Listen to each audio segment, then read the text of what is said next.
wabarakatuh.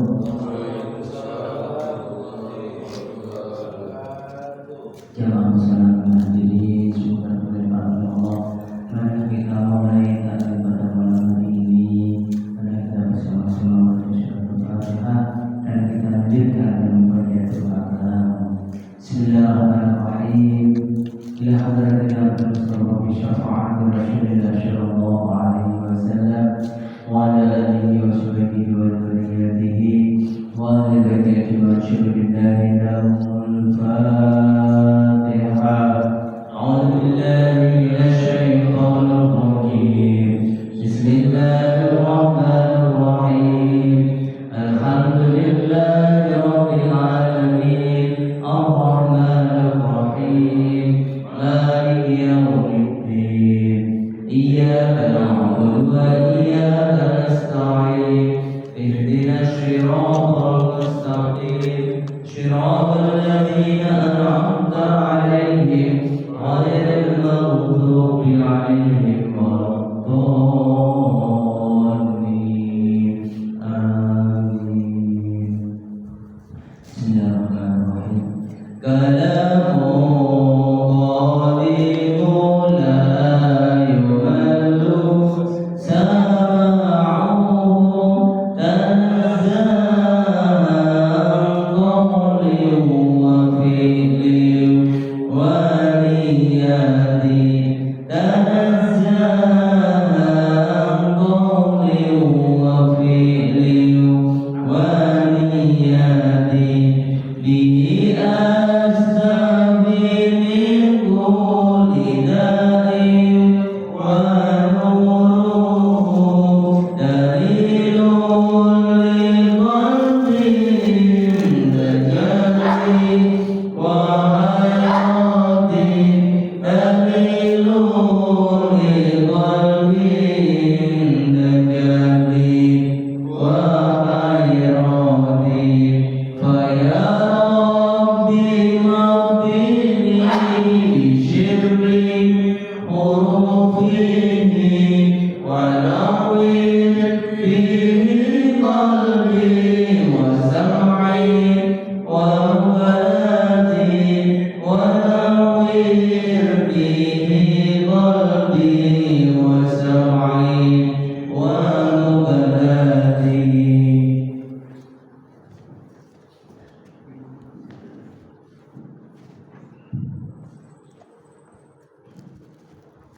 Allahumma shalli ala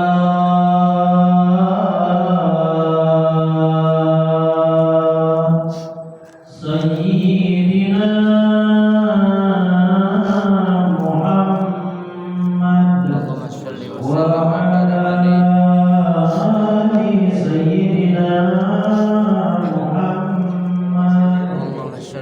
Ya Rabbi bil Mustafa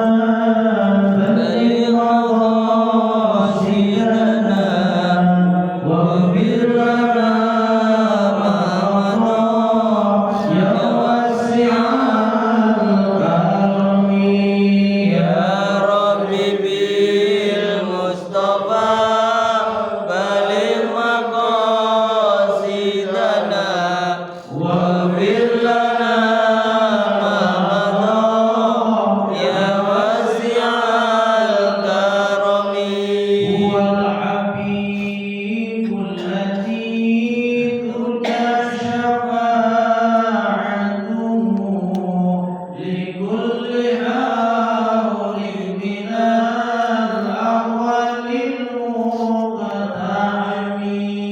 Ya Rabbi bil Mustafa balligh maqasidana waghfir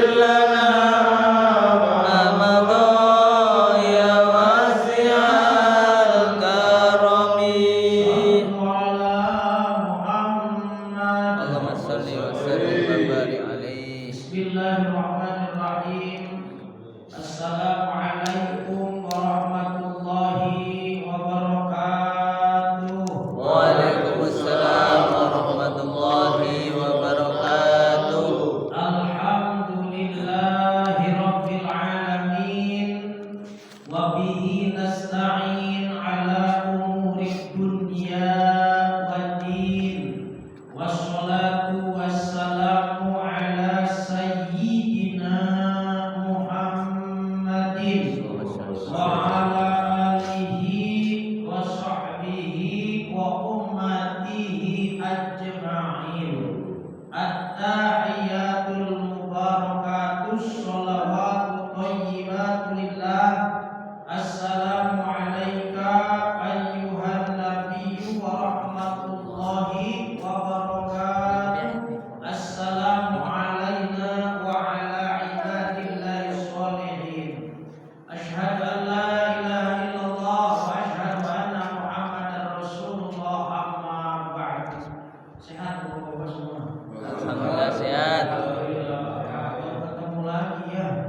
kita sebutkan.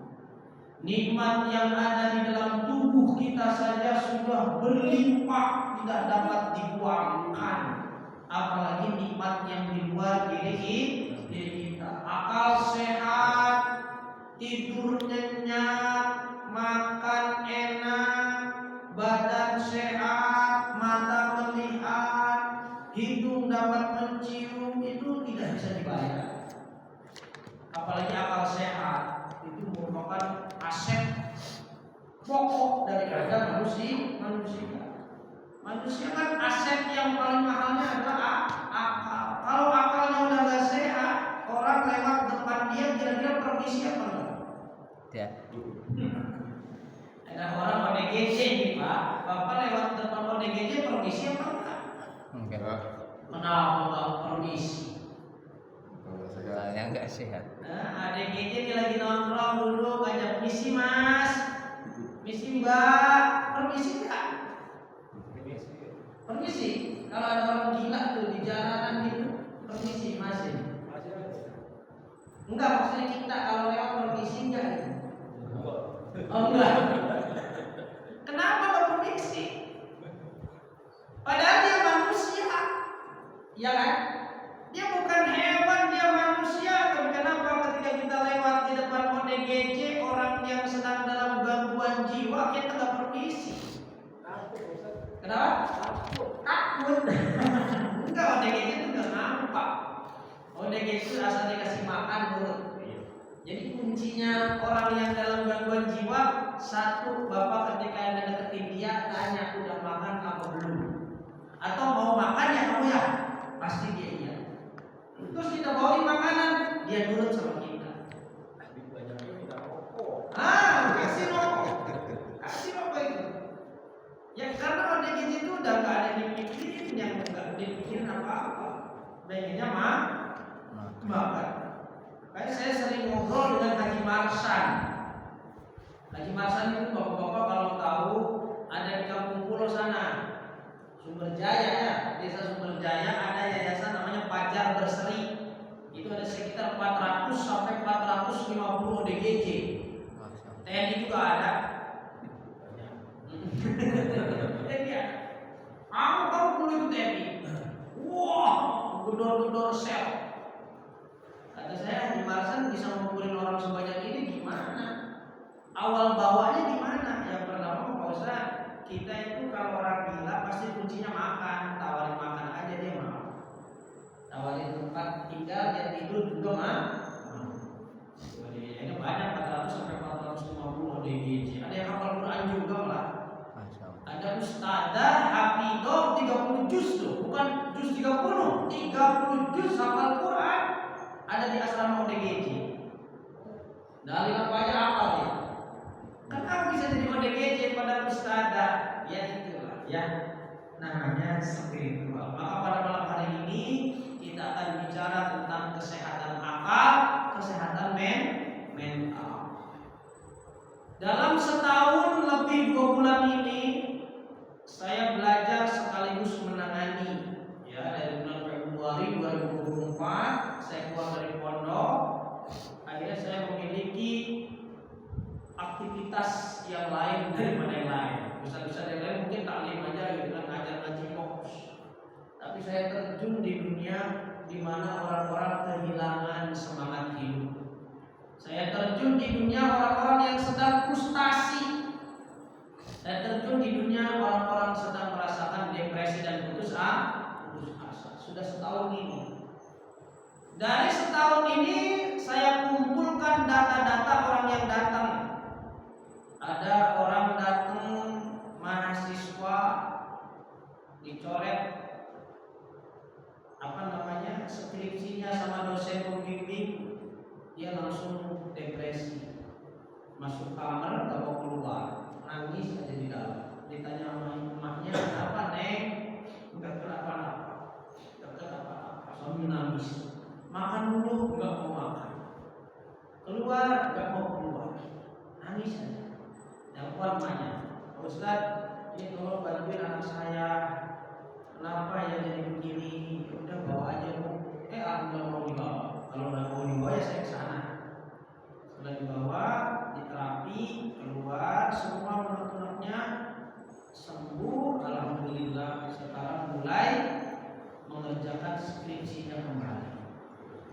depresi nggak mau. Pokoknya saya nggak mau. Biarin nggak lulus kuliah juga, biarin nggak punya kerjaan seumur hidup juga. Saya pokoknya udah begini aja. Putus asa itu namanya. Dalam bahasa baratnya hopeless. Maka putus asa itu penyakit ya. Putus asa itu penyakit. Cuma kita yang tahu penyakit itu sakit gigi, diabetes, penyumbatan jantung itu penyakit. Itu putus asa aja penyakit. Bahkan lebih parah. Ya kalau putus asa itu lebih parah. Ada lagi anak muda umur 16 tahun udah ngeblank, udah begini aja nih. Ya. Banyak pikiran. Banyak lem. Enggak, dia anak baik, sekolahnya berprestasi, tapi begini. Udah 2 tahun dia begitu, pengennya telanjang sambil lari-lari di komplek rumahnya. Saya diundang, assalamualaikum Pak Ustadz, waalaikumsalam. Pak Ustadz, saya dapat nomornya dari tetangga saya. Katanya Pak Ustadz suka menangani orang-orang yang seperti itu ya sambil belajar. Kata saya gitu, saya amalkan ilmu saya. Pas ke sono, dilihat ya Allah ya Rabbi, itu bocah ya, matanya kosong, rambutnya gondrong, kumisnya serabut, jigongnya juga kan, kandel, udah pernah sikat gigi, gak pernah mandi itu bocah. Duduk aja saya salam, duduk dijawab, assalamualaikum, waalaikumsalam. Nah ini berarti mau bisa sembuh nih kalau masih jawab. Saya perkenalkan diri, akhirnya saya bilang mau sembuh nggak? Ya Allah, saya mau sembuh, bosan kenapa ya saya jadi begini? Ya udah, saya terapi sekali. Akhirnya 4 hari kemudian saya kasih challenge, kamu amalin ini ya. Kalau mau sembuh dia mau tuh amalin. Amalannya sederhana, mandi jam 4:30 subuh, kemudian sorenya mandi jam 5. Begitu 4 hari berturut-turut dan kamu minum jam 2 siang 2 gelas. Setiap jam 2 siang kamu minum 2 gelas. Dia mau tuh nurut. Akhirnya setelah itu 4 hari kemudian saya datang lagi, orangnya udah beda. Udah rambutnya dicukur, jigongnya udah disikatin, kumisnya udah dicukur, bocahnya tatapannya udah lebih cerah. Udah ngomong di depan pintu, assalamualaikum, dia jawab waalaikumsalam Pak Ustadz. Wah ini keren, kata saya, kamu ganteng. Ayo duduk. Sekarang saya pakai gamis, waktu itu gamis hitam. Dia pegangin aja gamis saya, Pak Ustadz, Pak Ustadz gamisnya, mau pengen gamis? Iya Pak Ustadz, ganteng deh kalau pakai gamis. Ya udah, ntar kalau kamu sembuh saya beliin gamis. Udah sembuh, saya belum nganterin gamisnya. Makanya emaknya pas habis lebaran tuh telepon, assalamualaikum Pak Ustadz, katanya mau ngasih gamis buat anak saya. Iya, udah ada kok, saya beliin warna putih kan saya. Cuman belum sempat nganterin ke sono. Gratis ya, minta gamis, ya alhamdulillah ya, berkah ya. Karena dia nanya biaya berapa Pak Ustadz, terapi di Pak Ustadz, saya sebutin karena dia nanya harga. Pas udah disebutin saya nggak punya duit Pak Ustadz, lah jangan nanya. Udah gratis, nggak punya duit mah. Saya datang, saya kasih martabak, saya kasih buah-buahan. Alhamdulillah, ya sembuh. Ada lagi anak 16 tahun kerjaannya ngamuk-ngamuk aja. Kamu nih nyekek ibunya ditempelengin, dibanting di kamar mandi, diinjek-injek di kamar mandi. Emaknya nelpon, assalamualaikum Pak Ustadz, tolong ruqyah anak saya. Ayo ruqyah baik. Datanglah ke rumah, ke tempat praktek. Saya lihat cek kodam, kalau ada kodamnya bisa, kalau ada jinnya. Ini mah murni psikologis, bukan masalah jin, bukan masalah makhluk gaib. Sisi psikologisnya terganggu. Saya cek, wah di 3 tahun ada masalah tuh. Coba kamu cerita ada apa di 3 tahun? Barulah dia cerita, saya pingsan Pak Ustadz. Waktu itu ibu saya bawa ke kamar mandi, saya nangis gak berhenti-berhenti. Terus ibu saya kesel karena mau bersihin darah, saya nangis mulu, susah ibu saya. Akhirnya ditempeleng saya di kamar mandi, jebret, ditempeleng sama emaknya. Terus ditempeleng, dijongkrokin sama emaknya. Ya itu keingetan terus sampai gede, umur 3 tahun. Mendapatkan perlakuan kekerasan kepada anak, itu namanya toxic parenting. Pola asuh yang menjadi racun buat anak sendiri. Jadi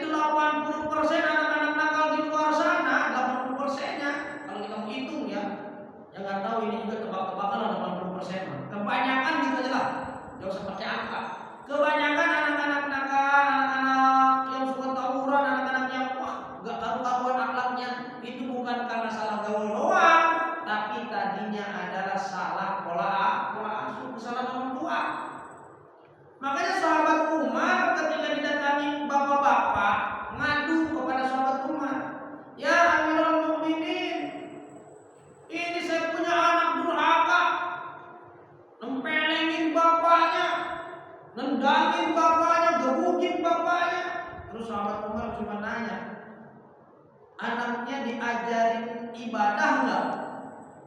Enggak. Diajarin baca Quran enggak? Enggak. Dikenalkan dengan akhlak Nabi enggak? Enggak. Sebelum anak kamu durhaka sama kamu, kamu sudah durhaka kepada anak. Kata sahabat Umar bin Khattab. Jadi kita nyalain anak, padahal pola asuh kita yang salah. Kita kadang-kadang sering nakut-nakutin anak supaya cepet. Jangan di situ ada genderuwo. Anaknya takut balik. Jangan di situ pocong gila takut loh. Sering kita takutin, nanti di dalam alam bawah sadarnya yang ada adalah ketakutan. Mau bisnis takut bangkrut. Mau kerja takut nantinya di tempat kerja banyak masalah. Mau jadi apa aja rasa takutnya banyak, akhirnya gak jadi apa-apa. Itu namanya mental block, karena orang tua sendiri yang menciptakan di dalam pikirannya. Anak sering ditakut-takut itu nanti udah gedenya takutan, susah memutuskan sesuatu. Dia segala ragu-ragu, dia selalu ambil resiko yang bukan ambil, dia selalu takut dengan resiko yang terjadi. Itu gara-gara orang tuanya sendiri yang nakutin. Mentalnya tumbuhkan. Ya.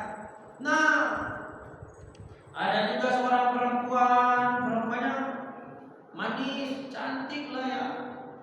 Tapi udah 4 tahun semenjak lulus SMA nggak berani keluar rumah. 4 tahun. Dia yang ngedekam aja di kamar, ngedekam aja di rumah, bolak-balik rumah. Update status di WA aja nggak berani. Kenapa nggak berani update status di WA? Karena katanya minder. Teman-teman mah udah pada kerja, udah pada hebat, udah pada punya pacar. Dia nggak jadi apa-apa, dia minder, nggak mau kemana-mana. Datang ke tempat saya. Namanya umpama namanya Diana Putri Anggraeni. Contoh ini ya, Diana Putri Anggraeni. Saya ruat namanya, saya buang nama tengahnya. Saya buang nama tengah. Ketika kamu lupa dengan nama tengah kamu, berarti kamu lupa dengan kepribadianmu yang lalu dan kamu menjadi pribadi yang lebih percaya diri. Alhamdulillah, sekarang sudah kerja, ya. Sekarang anak udah kerja, udah dandan, udah sering bercanda sama teman kerjanya. Tidak lebih dari 3 bulan. Tidak lebih dari 3 bulan langsung dapat kerjaan, dia mau keluar, dia mau bersosialisasi. Nah, Bapak-bapak, Ibu-ibu, para jemaah yang dimuliakan Allah Subhanahu wa taala, dari kesimpulan semua yang pernah datang ke tempat saya, ada kali berapa pasien itu ada catatannya di laptop saya. Pasien ini PNS mengalami gangguan ini, pasien ini mahasiswa mengalami gangguan ini, pasien ini calon angkatan calon angkatan lah dengan gangguan ini. Ini adalah orang konglomerat dengan kasus ini. Orang ini adalah pengusaha kayu di Maluku Utara dengan gangguan ini. Sampai kepik saya. Pantai Dahapuk ya Pak ya? Itu ada orang Cina kaya, mobil Lamborghini-nya 3. Mobilnya belum kaya sih 3 malah. Tapi lumayan. Lamborghini-nya 3. BYD-nya 1 yang seal. Terus ada mobil Mercedes-nya 2. Stres, nggak bisa tidur, nggak bisa makan. Setiap makan ini 6 suap, mentok. Setiap makan 6 suap udah kayak kenyang, nggak pernah habis makan. Ada gangguan tidur, insomnia, nggak bisa tidur, nyenyak. Di terapi ngorok dia di terapi ngorok. Kalau sini malah ngorok, dia mau di terapi malah ngorok. Kayaknya saya bangunkan, udah setengah jam saya bangunkan, Pak bangun dia. Udah selesai terapinya, Pak. Belum, kata saya, Bapak belum ngorok. Kata saya, alhamdulillah Bapak udah ngorok. Padahal orang Katolik ya, saya bilang alhamdulillah. Karena dia tahu juga saya basicnya Ustaz. Alhamdulillah baru mau mulai terapi, Bapak udah ngorok duluan. Padahal Bapak gak bisa tidur. Belum Pak, belum terapi. Ini Bapak udah ngorok duluan. Ya, saya nikmat banget tadi katanya. Ya udah. Berarti berhasil lah, untuk di terapi itu berhasil. Apalagi di terapi, ya di terapi kita buang-buangin yang ada gangguan di dalam hatinya. Nah, dari semua kasus yang ada, orang-orang yang bermasalah itu apa sih pangkal utamanya? Pangkal spiritual illness. Apa? Spiritual illness. Spiritual illness itu adalah kehampaan iman, kurangnya kepercayaan kepada rahmat Allah, kurangnya keyakinan kepada pertolongan Allah sehingga hidupnya hampa. Kalau ada masalah seolah-olah udah gak ada yang bisa bantu dia, tidak akan pernah ada jalan keluar karena putus asa dari rahmatnya Allah. Bahkan 3 minggu yang lalu di Papan Mas ada yang bunuh diri ya. Umur 25 tahun, video call sama pacarnya sambil masang tambang, kalau kamu udah gak sayang sama aku lebih baik mati aja. Mati sambil video call hari Jumat. Cuma ceritanya gak nemu sisinya. Ada di Papan Mas, no X kalau nggak salah, no J. Meninggal. Ya, itu kenapa? Spiritual illness, kekosongan iman. Kenapa bisa terjadi kekosongan iman? Kenapa anak-anak sekarang bisa terjadi kekosongan daripada keyakinan kepada Allah? Karena yang pertama, akidah tidak ditanam sejak kecil. Udah jarang orang tua sekarang ngajarin akidah. Ngajarinnya sosial doang. Nah, kalau kamu nanti dikasih sesuatu sama orang, kamu bilang apa? Bilang terima kasih. Ya udah, lupa sama siapa yang memberi rezeki. Lalu saya bilangnya gimana? Nah, nanti kalau kamu dikasih sesuatu sama orang, kamu bilang alhamdulillah, terima kasih. Jangan lupakan Allah, libatkan Allah, bawa Allah, bersamalah dengan Allah. Maka kita akan enjoy, kita akan bahagia. Ini lupa kepada Allah Subhanahu wa taala. Karena apa? Dari kecil tidak ditanam akidah. Pengajian aja sekarang jarang yang belajar tauhid. Bener enggak? Temu-temu syariat aja. Padahal awalul ilmi, awal daripada ilmu itu adalah ma'rifatullah, mengenal Allah. Lah kita mengenal segalanya, kita mengenal fikih, kita mengenal apa. Ya kalau nggak kenal Allah mah mentok. Dia bakal jadi apa-apa.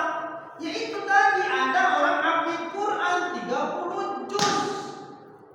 Dia diberikan hafalan 30 juz, tapi tidak mengenal Allah, ya oleng juga kok. Hafalan 30 juz loh. Makanya ketika ada ustadz yang ceramah, dia langsung balikin. Ustaznya ceramahnya begitu lagi pakai Quran. La yukallifullahu nafsan illa wus'aha, laha ma kasabat wa 'alaiha ma kasabat. Katanya, saudara-saudaraku, ini di depan ODGJ ini ceramah nih. Di depan ODGJ ceramah ustaznya. Kan bareng sama saya mau bagian terapi, ini bisa bagian ceramah. Ingatlah saudara-saudaraku, Allah tidak akan pernah memberikan ujian kecuali sesuai dengan kesanggupan atau potensi atau kekuatan hambanya masing-masing. Itu orang yang hafal Quran teriak, buktinya kita gila Pak Ustaz. Maksudnya apa? Kan kata Ustaznya, Allah tidak akan memberikan ujian kecuali sesuai dengan kadar kemampuan. Terus dia bilang, buktinya saya gila Pak Ustaz. Loh, Ustaznya langsung bengong, ini yang salah Qurannya, yang salah Ustaznya, yang salah tafsirnya, atau yang salah orang kiranya? Yang salah mana coba? Ustaznya benar gak nyampein itu? Benar. Qurannya benar gak ayatnya? Benar. Terjemahnya benar gak? Benar. Ya. Terus orang gilanya benar gak? Benar lah. Benar, kata dia, buktinya kita gila. Katanya Allah tidak akan membebani hambanya kecuali dengan kadar kemampuan. Kalau gila berarti kan gak mampu. Paham gak? Kalau stres berarti kan gak mampu. Kalau memang ujian Allah itu dengan kadar kemampuan, gak ada orang stres di dunia ini. Berarti banyak orang yang gak mampu menghadapi ujian. Ya salahnya sendiri. Kenapa gak mempertebal iman?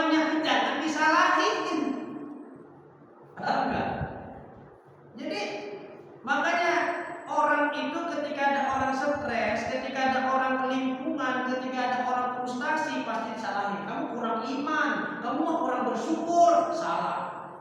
Karena orang yang sedang frustasi tidak butuh judgement, tidak butuh penghakiman. Saya mah hidup pusing, suami saya nggak pulang, nggak pernah nampain saya. Kamu mau kurang bersyukur, kurang ibadah kali. Jangan dijudgement. Jangan ada penghakiman. Atau ngadu nasib. Saya mah hidup begini-gini aja, dari dulu rumah tangga kagak pernah bahagia. Sama pun saya juga begini-begini aja. Jangan ada nyamain-nyamain. Beda ujiannya, beda. Lalu bagaimana? Rangkul, dengarkan dia curhat. Ya kalau kita bukan mahram, kalau mahramnya dilus, di touch with love, dilus, kemudian kita bawa pelan-pelan. Ya, kita bawa pelan-pelan, disadarkan sedikit demi sedikit. Sabar aja Bu, sabar tuh nggak bisa sekaligus ngomong sabar langsung jadi sabar. Itu prosesnya ada proses. Makanya yang pertama, kenapa banyak orang yang mengalami spiritual illness, ibadah tapi stres. Ibadah tapi malah egois, malah banyak yang kayak gitu. Orang ibadahnya rajin tapi sering banget memandang sebelah mata kepada orang lain. Nah itu pasti salah itu. Ada yang salah dalam hatinya, ada yang salah dalam pikirannya. Karena ibadah itu akan membawa dia kepada kebijaksanaan, keluasan. Orang itu memandang apa saja tidak akan dari sudut persoalan yang negatif, tapi justru akan memandang kepada sesuatu yang bersifat motivasi. Ini ada orang yang belum ibadah dituduh, dia paling mati juga masuk neraka, nggak pernah kelihatan ke musola, maghrib aja masih main burung. Jangan, orang yang ibadah dengan perkataan seperti itu, emang ada yang jamin dia bakal husnul khotimah? Kan nggak jamin juga orang yang ahli ibadah akan husnul khotimah, betul nggak? Siapa tahu yang dituduh ahli neraka itu ternyata matinya husnul khotimah. Kita tidak pernah tahu akhir hayat daripada seseorang. Nah, yang pertama tadi, kenapa banyak spiritual illness? Karena dari kecil tidak ditanamkan akidah. Sekarang udah jarang membedah rukun iman, udah jarang. Ngaji bedah rukun iman, udah jarang. Mana pengajiannya? Rukun iman itu ada 6. Pertama, iman kepada Allah. Beresin dulu iman kepada Allah. Lalu jarang, tinggal dihafalin aja. Rukun iman ada 6. 1 iman kepada Allah. Udah dihafalin doang, udah dipahami. Padahal itu poin-poin rukun iman adalah benteng daripada kehidupan kita di dunia. Benteng. Kalau orang rukun imannya udah beres, insya Allah kehidupannya beres. Mentalnya beres, pikirannya beres. Rukun imannya kalau beres, ya. Sekarang udah jarang anak-anak belajar wujud qidam baqom khalafatul lil hawadisi qiyamuhu bi nafsihi wahdaniyat qudrat iradan ilmun hayat sama basar kalam qadiran muridan aliman hayat sami'an basiran mutakalliman. Dulu kita bukan hafalan, dulu dipretelin sama ustaz kita, sama kiai kita. Wujud itu apa? Dalil secara logikanya apa? Dalil secara Qur'annya apa? Hadisnya bagaimana? Itu dari wujud itu wujud. Baru kidam itu terdahulu. Maksudnya Allah terdahulu itu gimana pemahamannya? Secara logikanya begini, secara Qur'annya begini, secara hadisnya begini, secara dalil ulamanya begini. Itu diajarin dulu. Sekarang udah jarang wilayah-wilayah iman itu diajarkan. Udah masuk langsung wilayah syariat. Ya banyak makanya orang yang pintar tapi ngeblank. Banyak orang yang berwawasan luas tapi online. Kenapa? Fondasi iman tidak dibangun sejak dini. Alhamdulillah, semoga kita dan keturunan kita diberikan iman Islam yang kuat oleh Allah Subhanahu wa taala. Amin Allahumma amin. Yang kedua, jam berapa itu? Masih lama. Soalnya di situ jam berapa? 12.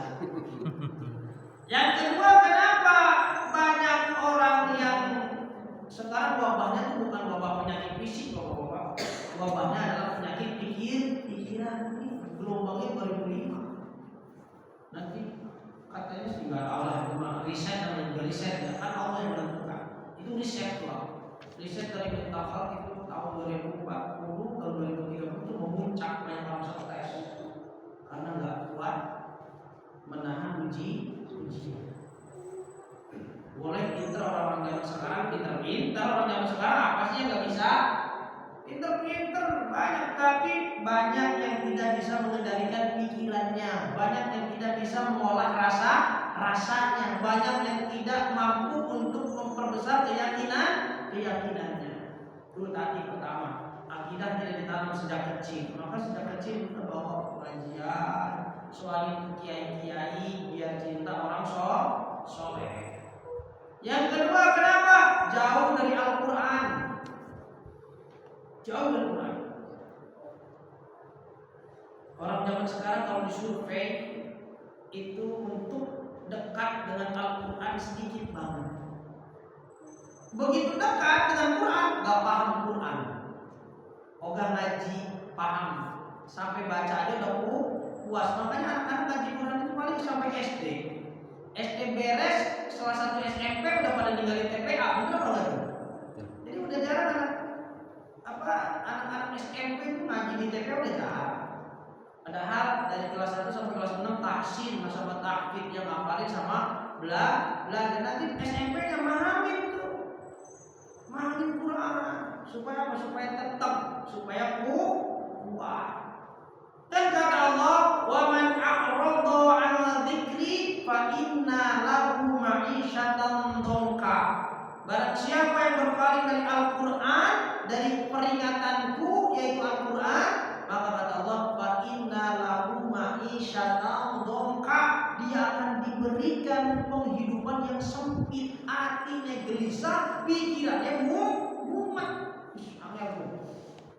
Semiskin-miskinnya orang adalah orang yang pikirannya mumet, hatinya gelisah. Kalau duitnya setumpuk, hartanya banyak, makanan enak-enak, kalau hatinya gelisah, pikirannya kusut, pikirannya mumet, itu tidak ada yang bisa dia nikmatin. Enggak ada. Yang kedua, jauh dari Al-Quran. Makanya anak-anak dikirim supaya baca Quran. Kan kata Allah, wa nunazzilu minal Qur'ani ma huwa shifaa'un wa rahmatun lil mu'minin.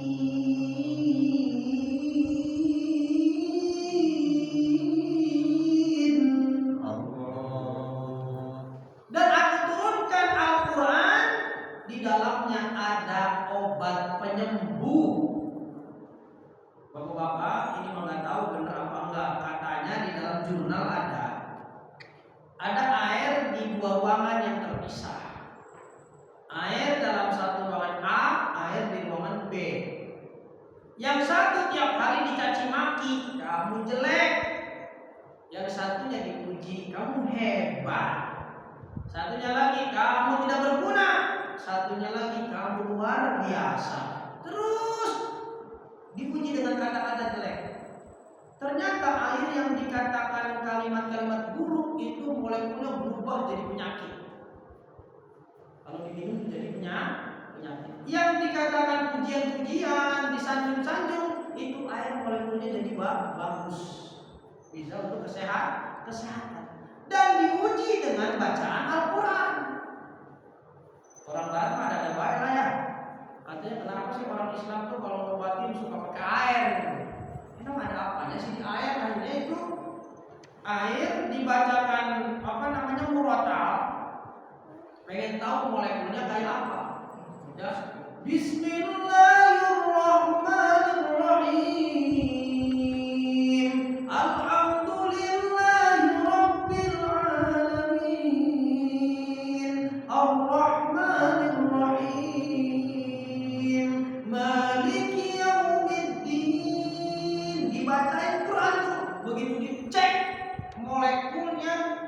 itu bentuknya seperti kristal dan bisa digunakan untuk penyembuhan, baik pikiran, hati, perasaan ataupun fisik. Kenapa medianya air? Karena 70% dari tubuh kita pun adalah air. Makanya kalau kita semakin ngomongnya negatif, semakin tubuh kita meresponnya dengan negatif. Semakin kita berpikirnya negatif, maka dalam tubuh kita akan merespon sesuatu yang negatif. Maka Islam mengajarkan harus husnudzon. Apa husnudzon itu? Berbaik sangka, positive thinking, apalagi positive thinkingnya kepada Allah. Kenapa? Karena kata Allah, ana inda dhanni abdi bi. Aku ini tergantung apa yang disangkakan oleh hambaku kepada aku. Kalau hambanya berprasangka bahwa hidupnya selalu apes, maka jangan apes seumur hidup.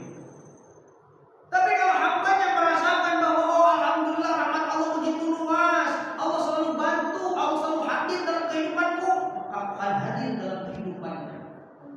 Nah, maka 70% dari tubuh kita adalah air. Kalau dibubuhi dengan kalimat yang negatif, tubuh kita akan rusak sel-selnya.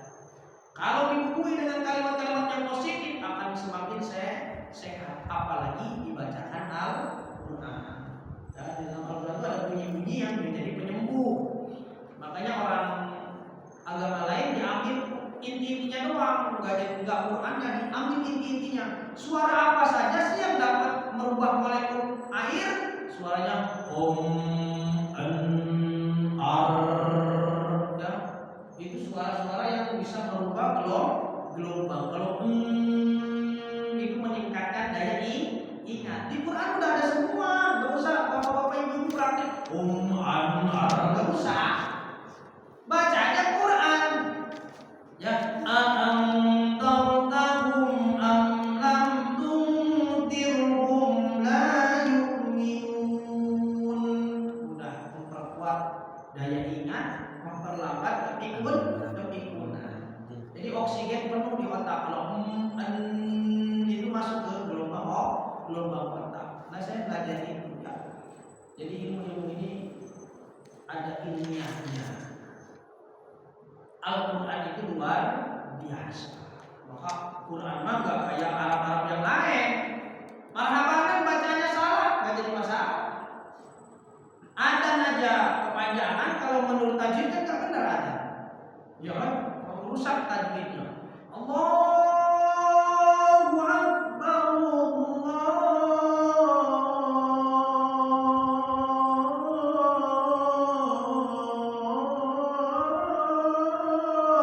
Akbar.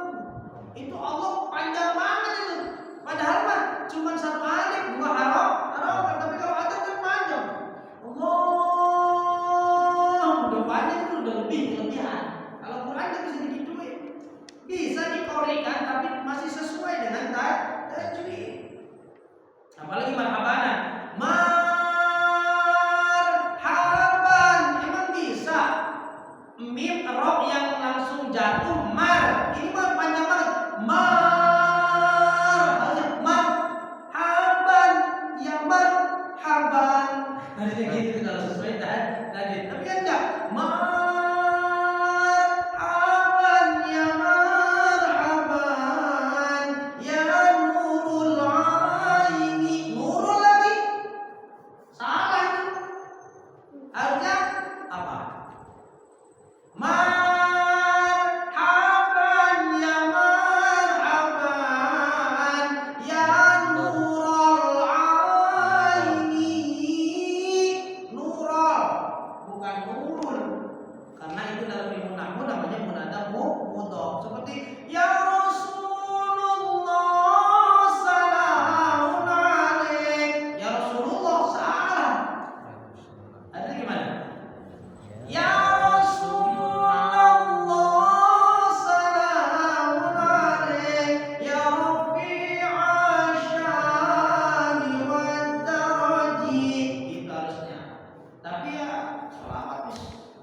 beda, nggak boleh. Quran tidak sesuai.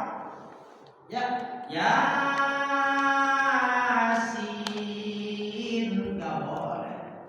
Ya Yasin, Yasin wal Qur'anil Hakim innaka laminal mursalin ala siratim mustaqim tanzilal azizir rahim. Sesuai dengan tajwid itu obat ya, tapi saya akan ceritakan lebih panjang tentang Al-Quran di mana saja letak obatnya karena waktunya mepet ya. Sebentar lagi Isya. Kemudian yang ketiga, kenapa banyak orang yang spiritual illness, kurang zikir, kurang eling kepada Allah. Nepong eling kepada Allah, nepong eling bahwa hidup ini tidak selamanya ideal. Tidak ada kehidupan yang ideal, tidak ada. Tidak ada kehidupan yang selalu sesuai harapan, tidak ada. Hidupnya siapa yang sesuai harapan? Nabi-nabi saja hidupnya terkadang tidak sesuai harapannya. Harapannya pengen mungkin keturunannya itu selamat semua, kaya semua, enak semua hidupnya. Tapi kan tidak, para nabi ada juga yang cucunya dipenggal kepalanya, ditendang-tendang di tengah lapangan.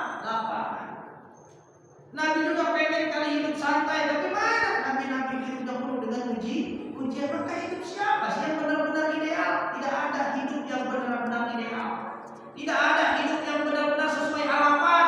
Yang ada adalah hidup yang mampu menerima apa saja yang ditentukan oleh Allah. Itulah ketenangan. Kalau kita punya daya mampu untuk menerima apapun, maka di situ akan muncul kebaikan dari Allah Subhanahu wa Ta'ala. Ini yang ketiga tuh, eling zikir. Karena kata Allah, ala bidzikrillahi tatmainnul qulub. Eling kepada Allah itu akan membuat hati kita semakin tenang. Saat saya wiridan zikiran pertama gelisah, berarti baru kelas menyebut, belum mengingat, belum menyadari. Harusnya masuk ke wilayah kesadaran. Nah, hadirin Bapak-bapak yang dirahmati Allah Subhanahu wa Ta'ala, ternyata udah Isya-nya. Udah Isya, barangkali ada yang mau bertanya, mau silahkan. Ada yang mau bertanya? Bapak Ibu? Boleh, silahkan. Kemarin bahas masalah itu Kurban. Iya. Sapi kan masalah tujuan. Iya. Tapi dalam tujuan itu ada yang menamakan sama keluarga itu. Atas nama keluarga. Maksudnya satu keluarga ini. Ya kan ikut sapi namanya. Saatnya menamakan keluarga siapa si A. Tapi kan di dalam keluarga itu beberapa orang. Ini seperti apa? Untuk masalah. Ya, satu kurban itu memang memenuhi satu keluarga. Tapi kalau mengatasnamakan satu keluarga ya nggak bisa. Nggak bisa. Namanya sendiri aja, tapi udah memenuhi semua keluarga. Paham ya? Jadi satu keluarga yang berkurban satu itu udah mengkifayahi daripada semua anggota keluarga. Bagusnya satu bisa bagus kalau mampu. Kalau enggak ya sudah cukup satu kurban itu mewakili satu keluarga. Tapi pasti namanya mau sebutin semua ya nggak bisa. Satu aja namanya. Nanti ngomong keluarnya ada 4. Ditambah 6 jadi 10. Kalau atas nama keluarga itu keluarga Ahmad namanya. Tapi kan itu dari keluarga itu berapa orang? Dan ikut di dalam rombongan 7 orang itu bisa apa tidak? Oh bisa. Ada satu keluarga 4 orang. Kurban semua di 4 orang itu. Tidak dia apa namanya? Namanya doang. Orang itu ikut gabung sama warga yang lain kan maksimal 7 orang. Iya. Tapi ada satu orang yang mengatasnamakan satu keluarga. Keluarga Bapak Slamet gitu pengennya gitu. Bukan, maksudnya 7 orang di antara salah satunya ini ada mengatasnamakan keluarga. Iya kan 7 orang nih, misalkan A, B, C, sebut D. 4 orang B, C, D, E, F, G. Nah yang ketujuhnya ini keluarganya J gitu. Yang Iya. 7 ini pokoknya mengatasnamakan keluarga bapak ini. Iya keluarganya J gitu kan. Iya satu aja udah namanya dia aja. Wong udah ke bawah semua kok. Di atas nama satu orang aja itu udah ke bawah semua. Kasih pemahaman aja. Kalau mau ditulis atas nama keluarga ya mau aja silakan. Kalau maksudnya dipisah ketika itu. Dipisah. Maksudnya Bisa apa enggak? Diperbolehkan apa enggak? Sementara keluarga ada 4 gitu ya, harusnya satu aja gitu. Satu orang aja. Karena dengan satu nama itu nanti udah semuanya udah dapat. Itu ya. Ada lagi? Ya ada ya. Nanti saya mohon izin bapak-bapak. Siap. Ada pertanyaan lagi setelah ini. Ini saya sedikit informasi ke jamaah al-muhajirin. Alhamdulillah yang selama ini 2 tahun saya ikhtiarkan untuk pembebasan lahan pesantren. Alhamdulillah sekarang lahannya sudah siap, ya sudah sekitar 4.000 meter, tapi pengembangannya 3 hektar. Jadi yang siap dibangun itu 4.000 meter dan pengembangannya sudah ada 3 hektar. Insya Allah setelah lebaran haji ini kita papasin arealnya, kita ratakan dan mudah-mudahan bulan September atau Oktober sudah mulai fondasi atau pembangunan. Ya saya mengajak kepada bapak-bapak muhajirin, jamaah ibu juga, ini saya punya kupon ya, yang mau ikutan, yang mau tanam amal di dalamnya, yang koainuhu, yang langgeng bendanya, langgeng manfaatnya, langgeng pahalanya, monggo ini satu kupon 25.000, yang mau 4 kupon monggo, 10 kupon monggo, ini 100 maksudnya ya, dan saya nitip ya. Jadi kalau yang mau ikutan sumbang, infak, monggo ambil berapa kupon, bayar ke Pak Sokim aja, dititipkan ke Pak Sokim. Ya, mudah-mudahan habis sih 100. Mudah-mudahan ya. Kalau ada 10 orang ini 1 orang yang ambil 10 udah beres sih sebenarnya. Nah itu kuponnya. Mohon doanya yang paling penting adalah mohon doanya supaya pesantren Madinatul Ilmi ini segera terwujud. Ya, di mana daerahnya? Di daerah Subang Bapak Ibu ya. Di tanahnya di daerah Subang ada yang bahkan kepada saya. Ini kata silakan dibangun aja pesantren. Insya Allah akan segera progres terus berlanjut.